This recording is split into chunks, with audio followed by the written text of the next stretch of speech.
warahmatullahi wabarakatuh.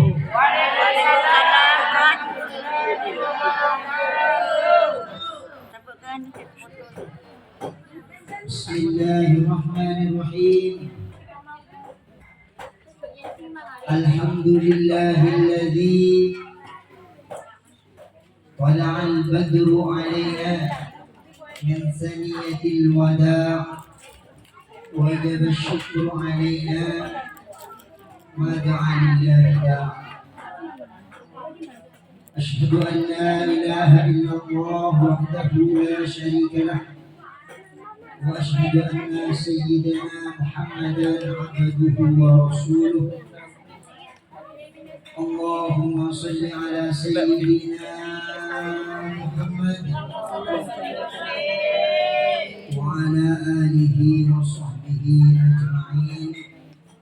Amma ba'du. Hadirin mukarramin, para ulama, para guru, para asatidz,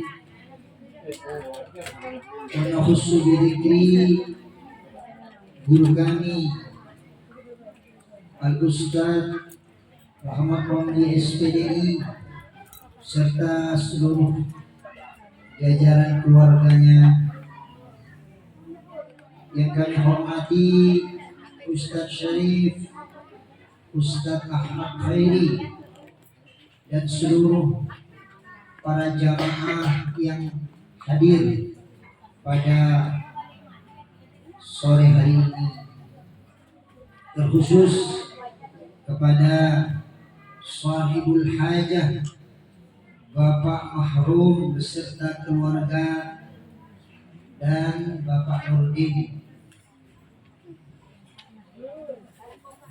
Alhamdulillah, kita bersyukur kepada Allah Subhanahu wa taala karena kita diberikan nikmat dari sejak kita bangun sampai kita tidur dan kemudian sampai bangun lagi. Nikmat Allah tak pernah berhenti, terus berjalan. Oleh karena itu, kalau kita syukuri, kita hitung-hitung nikmat Allah, tidak akan pernah mampu kita untuk membalasnya.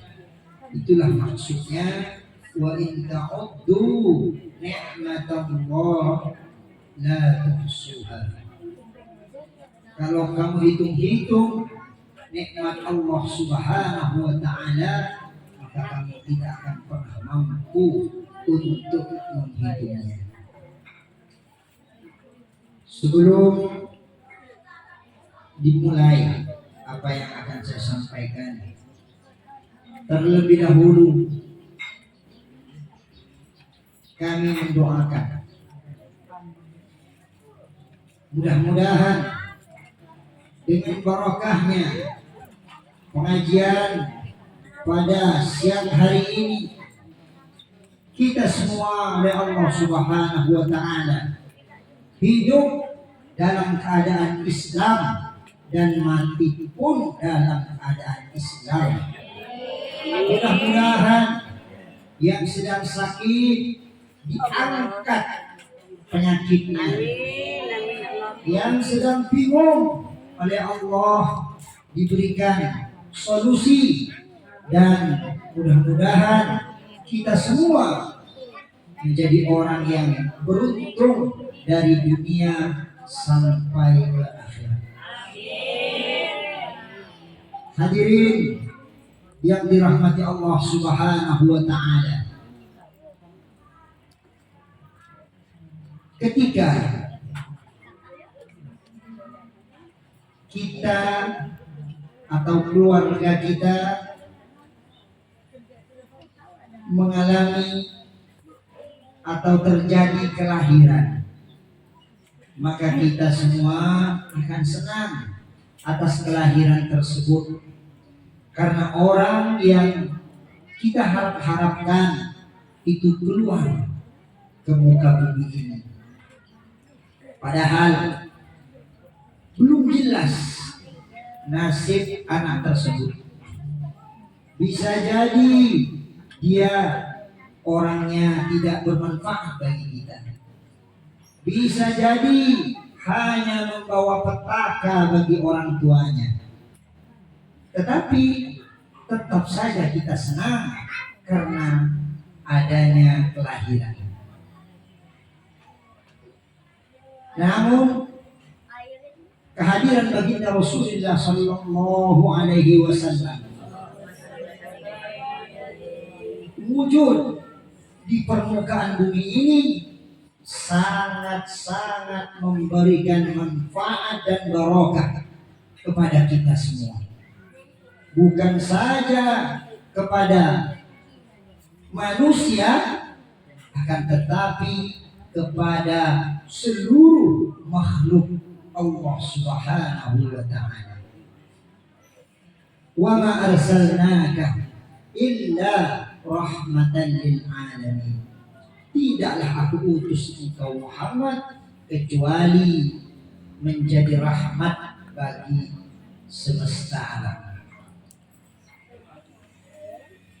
Itulah maknanya kita selalu memperingati hari kelahiran baginda Rasulullah Sallallahu Alaihi Wasallam. Kehadiran beliau itu nyata dan sangat-sangat memberikan manfaat kepada kita semua. Oleh karena itu sangat pantas kita sebagai umatnya untuk selalu memperbarui mahabbah, rasa cinta kita kepada baginda Rasulullah Sallallahu Alaihi Wasallam. Tanpa Rabiul Awal tidak ada bulan apapun. Adanya Rabiul Awal maka adalah seluruh bulan yang lain. Wajib untuk kita semua senantiasa bersyukur karena kita tergolong umatnya Rasulullah Sallallahu Alaihi Wasallam. Pendek umurnya, tetapi nilai amalnya itu sangat banyak, sangat melimpah. Beda dengan umat-umat yang lain. Kalau umat yang lain panjang umurnya, amalnya sedikit. Kalau umat Rasulullah dengan barokahnya Rasulullah pendek umurnya, tetapi amalnya sangat melimpah. Itu semua barokahnya Rasulullah Sallallahu Alaihi Wasallam.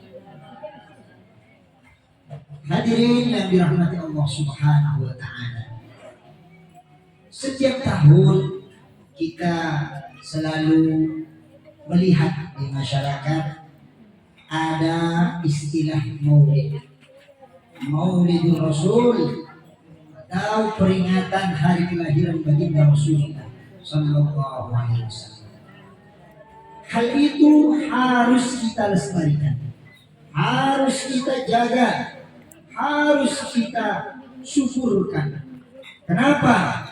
Karena memperbarui mahabbah, memperbarui rasa cinta kita kepada baginda Rasulullah Sallallahu Alaihi Wasallam itu sangat penting. Kalau anak kita sudah berani meninggalkan untuk pelaksanaan maulid karena menganggap bahwa maulid itu adalah bid'ah dhalalah, bid'ah yang tersesat, maka sampai cucu kita, sampai keturunan-keturunan kita seterusnya, mereka semua nanti akan menolak untuk bergembira, bersyukur atas kelahiran Nabi Agung Muhammad Sallallahu Alaihi Wasallam. Maka kita sebagai orang tua harus membentengi hal tersebut. memberikan contoh. Bagi yang mampu silahkan untuk mengadakan peringatan Maulid Nabi Sallallahu Alaihi Wasallam. Namun itu semua hanya bentuk rasa syukur kita kepada Allah karena telah dimunculkan seorang yang sangat mulia, telah ditakdirkan kita semua menjadi umatnya Rasulullah Sallallahu Alaihi Wasallam. Jangan berlebihan, jangan menjadikan makanan, hidangan ataupun berian itu sebagai ukuran, karena nanti ruh yang sesungguhnya ya, itu nanti akan terhina, dan efeknya juga nanti orang-orang yang kurang mampu nanti akan malu untuk melaksanakan peringatan Maulid Nabi Sallallahu Alaihi Wasallam. Oleh karena itu, bagi yang punya dipersilahkan, karena tidak ada berlebihan bagi orang yang punya duit. Bagi orang yang kaya mau mengadakan besar-besaran tidak berlebihan. Tetapi kalau orang yang tidak mampu tidak boleh memaksa. Karena ruh dari pelaksanaan tersebut adalah bentuk syukur kita, bentuk kegembiraan kita atas kelahiran baginda Nabi Agung Muhammad Sallallahu Alaihi Wasallam. Saking mulianya, sebelum beliau lahir, yang datang dan menjadi istilahnya itu yang menjadi dokter.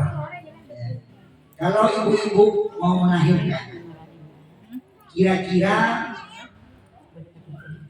yang menjadi dokter itu siapa? Bidan ya. Nah, ibu bidan ya, ibu bidan. Kalau kita bidan, tapi tidak dengan Rasulullah Sallallahu Alaihi Wasallam. Ketika saat itu terjadi Raja Abraha ingin menghancurkan Ka'bah. Raja Abraha ini raja dari Yaman, ingin menghancurkan Ka'bah. Seluruh ketakutan, tetapi tidak dengan Aminah, tidak dengan Aminah yang sedang mengandung makhluk yang paling mulia, yakni baginda Rasulullah Sallallahu Alaihi Wasallam. Dia tidak takut, dia tetap di rumahnya dengan tenang. Setelah waktu menjelang fajar, maka datanglah di waktu malamnya. Siapa yang datang? Yang datang adalah orang wanita mulia beserta seluruh jajarannya. Siapa itu? Yang pertama Sayyidah Maryam. Jadi Maryam ibu dari Nabi Isa alaihissalam itu bertamu kepada Aminah binti Wahab. Juga yang datang pada saat itu Asia, ya, seorang wanita salehah yang pernah menjadi istrinya Fir'aun.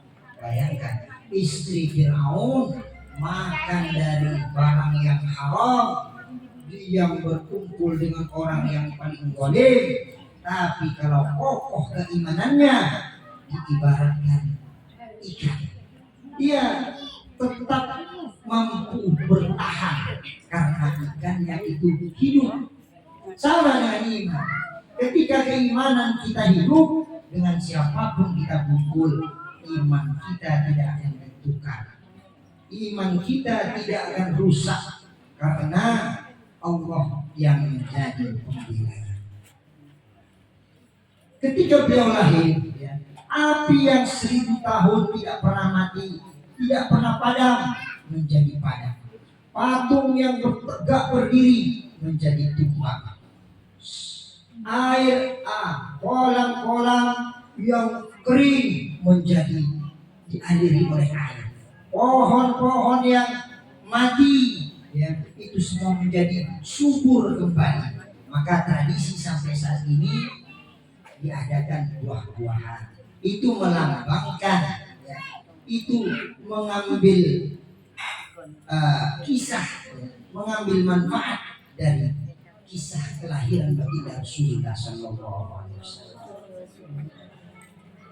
Rasulullah sejak kecil oleh Allah Subhanahu Wa Taala itu memang didesain menjadi orang yang sempurna. Rasulullah diasuh setelah lahir, ya, setelah lahir disusuilah oleh ibunya yang bernama Aminah beberapa saat, ya, beberapa hari dalam sejarah. Kemudian dilanjutkan oleh Suwaibah Aslamiyah, ini agar tidak keliru. Dilanjutkan oleh Suwaibah Aslamiyah beberapa hari juga. Siapa Suwaibah Aslamiyah? Suwaibah Aslamiyah ini adalah budaknya Abu Lahab. Ketika Suwaibah Aslamiyah memberikan kabar kepada Abu Lahab bahwa ponakannya telah lahir, maka Suwaibah Aslamiyah oleh Abu Lahab dimerdekakan. Suwaibah, kamu mulai saat ini, kata Abu Lahab, bebas, kamu merdeka seperti saya. Tugas kamu hanyalah melayani ponakan saya, yakni Nabi Muhammad Sallallahu Alaihi Wasallam. Barokah satu kali senang kepada baginda Rasulullah Sallallahu Alaihi Wasallam. Padahal Abu Lahab ini orang yang kafir, ya, yang dicela oleh Allah Subhanahu Wa Taala. Dicela oleh Allah, bitabbat yada abi lahab wa tab. Dicela yang mencela Allah, hayatan kafiran wa mautan kafiran, hidup kafir, mati pun kafir. Tetapi barokahnya satu kali, ingat, satu kali senang kepada Rasulullah dan berkorban demi Rasulullah, maka oleh Allah Subhanahu Wa Taala pengorbanan yang satu kali itu dihargai. Sampai setiap hari Senin Abu Lahab itu diringankan, yukhaffaful adab, diringankan siksanya. Itu satu kali. Oleh karena itu kita mesti bangga, ya. Kebanggaan kita tadi, alhamdulillah kita menjadi umat Rasulullah, kita bisa berkorban demi Rasulullah Sallallahu Alaihi Wasallam. Kalau dapat bagaimana? Dapat itu tetap barokah, tetap baik. Tetapi pangkat yang tertinggi adalah orang yang mau berkorban, tidak peduli apa yang akan diperoleh. Pahlawan tercatat namanya sampai saat ini. Mereka berjuang, berkorban demi negara. Dia tidak peduli mau dapat sanjungan, mau dapat penghormatan, mau tidak ada. Ya, dia mau jadi ini, jadi itu, tidak ada. Sehingga namanya tetap harum sampai dengan saat ini. Termasuk pendiri, ya, pengajian ini, guru kami pribadi, Kiai Haji Marsudi bin Nabi, beserta Bapak Ustadz Yahya juga, dan Bapak Haji Masulam. Orangnya tidak ada, tapi tula umrihi, panjang umurnya. Kenapa? Karena selalu disebut-sebut oleh orang-orang setelahnya.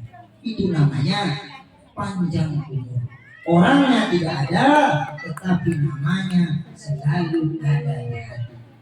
Oleh karena itu penting dari diri kita, ya, mulai saat ini kita harus berani berkorban. Jangan memikirkan keuntungan terus. Keuntungan itu penting. Tetapi kalau kita sedang melaksanakan perayaan Maulid, tidak ada yang kita pikirkan, melainkan kita hanya berkorban, ya, berkorban dan berkorban.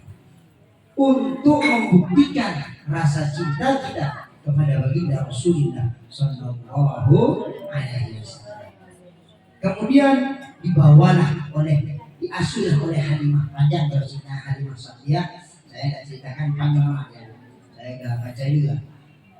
Halimah Sa'diyah dibawalah ke Banu Sa'din, ya, dibawa ke daerah Badui, ya, daerah pedalaman, ya, sehingga Rasulullah itu dari sejak kecil memang sudah didesain oleh Allah sebagai sosok yang sempurna.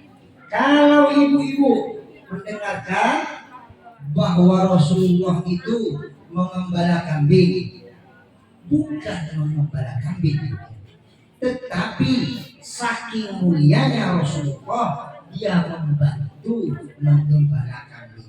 Suatu ketika, ini saya ceritakan, suatu ketika putra-putranya Halimah Sa'diyah itu setiap hari itu menggembala kambing. Illa Rasulullah, kecuali Muhammad kecil, ya.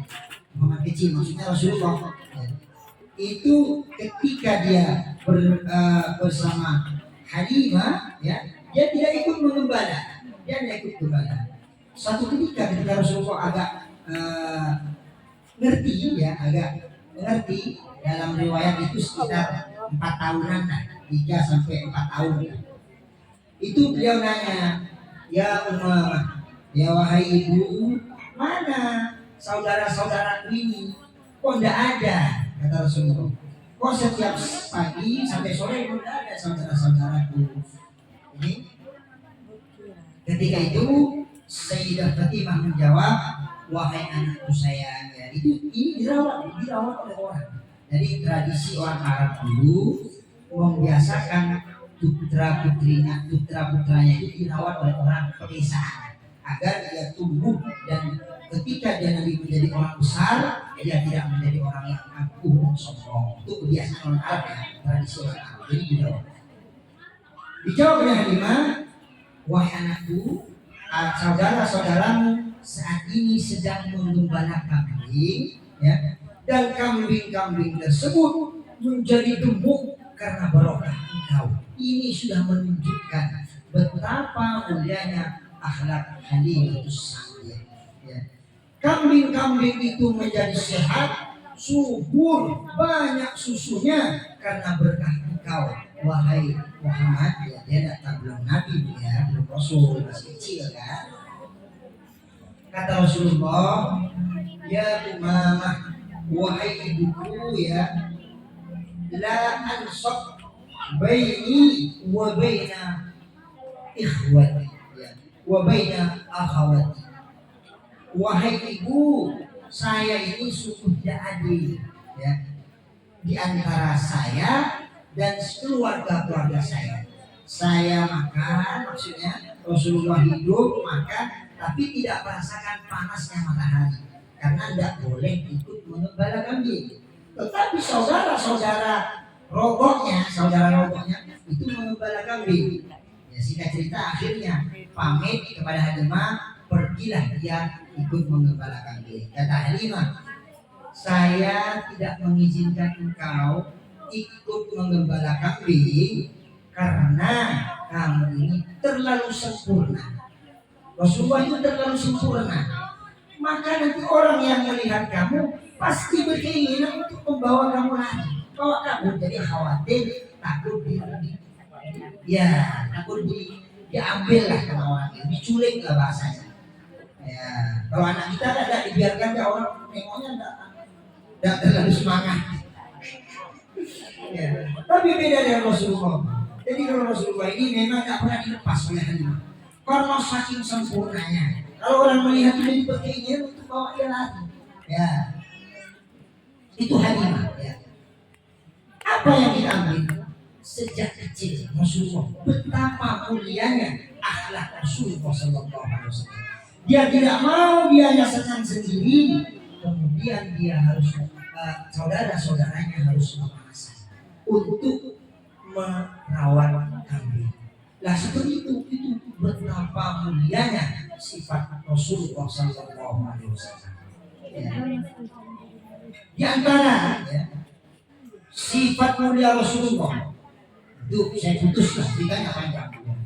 Kemudian sampailah ada istilah pembedahan. Ya, Rasulullah itu berbeda dua kali ya. Yang ketika kecil di depan Fatimah, di depan Halimah. Jadi Halimah itu ikut ya mengintai Rasulullah dari jauh, takut hilang, walaupun diizinkan tapi tetap dijaga. Dan pada saat itulah datanglah malaikat sehingga cerita di bedah Rasulullah SAW. Isilah ma'ul hikmah ya gitu oleh para malaikat. Jadi Halimah itu bersumpah demi ya bersumpah bahwa beliau itu menyaksikan para malaikat itu datang dan membedah Rasulullah SAW. Ini belum Rasulullah itu masih kecil. Itu menyaksikan sendiri. Makanya ketika umur 4 tahun cepat diantarkan ya ke orang tuanya, takut anak itu nanti menjadi bahaya gitu. Itu banyak ceritanya. Ya wes. Rasulullah Shallallahu Alaihi Wasallam juga mengajarkan ketika Rasulullah sedang berkumpul dengan para sahabat. Kemudian Rasulullah ini para sahabat ingin makan bersama para sahabat. Ada ya Rasul, saya kata bagian sahabat saya tukang sembelihnya, yang satu saya tukang megangnya, yang satu saya nanti tukang ngurusin kambingnya, yang satu saya tukang masaknya. Kata Rasulullah, ajma'ul hitab, saya yang akan mengumpulkan kayunya. Ya, itu akhlak Rasulullah. Walaupun dia kemudian para sahabat minta, ya Rasulullah, ya, janganlah engkau ikut dalam pekerjaan ini. Jadi oleh para sahabat nggak boleh. Udah kamu cukup diam saja ya Rasulullah, nggak usah ikut, biar kami semua. Apa kata Rasulullah? Qala sallallahu alaihi wasallam, Inna Allah Ta'ala yakrahu ayyura mutamayyizan baina ashabi. Kata Rasulullah ya. Sesungguhnya Allah Subhanahu wa Ta'ala ya, itu tidak suka kepada orang yang menjadi paling hebat di antara kelompoknya, di antara sahabat. Jadi ajaran Rasulullah, kalau kita walaupun ibu-ibu jadi majikan di pasar, andai kata bosnya setidaknya ikut membantu walau sedikit, jangan cuma petang rentengnya soalnya itu tidak dianjurkan. Ya itu tidak dianjurkan, tapi boleh ya, tetap boleh ada bos ada kita tak. Cuma kita dianjurkan membantu, mungkin dengan apa. Nah seperti ada tradisi kita kalau ada makanan di geser. Nah ini semuanya barokahnya ajaran dari Rasulullah Sallallahu Alaihi Wasallam. Banyak saya jadi baca dari ini baru satu. Ya tapi tidak apa-apa, lain waktu. Mudah-mudahan singkatnya pokoknya ajaran Rasulullah itu diantaranya berbuat baiklah ya. Qatilur rahim, sambunglah famili kepada orang yang memutuskannya ya. Wa ahsin man asa'a ilaika, dan berbuat baiklah engkau kepada orang yang tidak baik kepadanya. Itu diantaranya ya. Banyak ini.